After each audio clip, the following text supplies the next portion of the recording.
Well, in Texas, man, you see him here. He's been fighting a tough legal battle to stop paying child support for a child who isn't even his. I've been paying child support about 13 years. I never seen the child, never spoke to the child, don't know what the child looks like.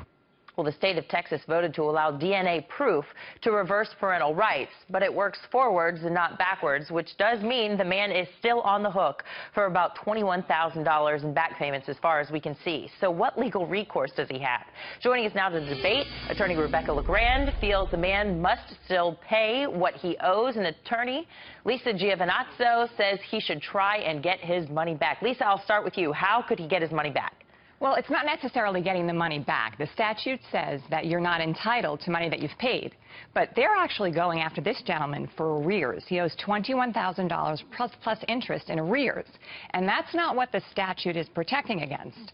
So on the basis of this is actually violating this man's constitutional rights. He has a finding from the court that he is not the paternal father of this girl.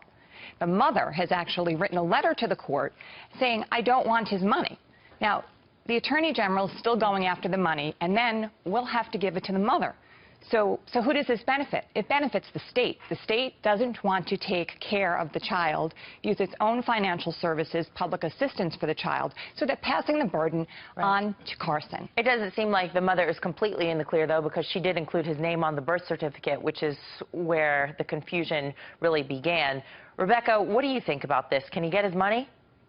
Well, you know, Mr. Carson didn't challenge this originally. He accepted he was the father for 13 years. There was a judgment against him that he owed this money, just like a judgment when a court decides that you have to pay a traffic ticket. He had a debt, and the state is entitled to try and collect on that debt. Now, there may be ways he can get that money from someone else, but fundamentally, you know, the father, I feel bad for him here, but there's a reason he thought he was the father. He's not an innocent player here. He, frankly, must have slept with the woman. And you take a risk when that happens. Let's take a look at what Texas law says. When does child support end in Texas? Well, support stops once parental rights end, and they're still obligated for any payments before that date. Can you help us make sense of that, Lisa?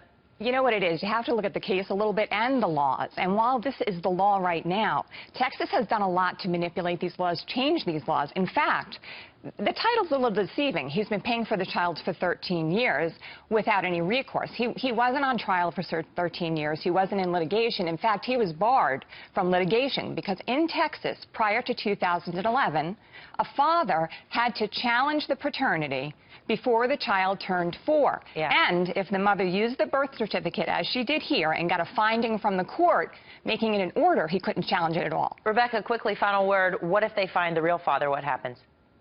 The real father would be responsible for child support payments going forward. And if Mr. Carson can prove that he was defrauded in some way by the real father or by the mother, he could sue them to try and get paid back for what he owes. But fundamentally, right now, he owes the money that the state has said he owed in the past, and he should have paid it. And unfortunately, there's a child wrapped up in the middle of all of this. Lisa and Rebecca, thanks for your time today.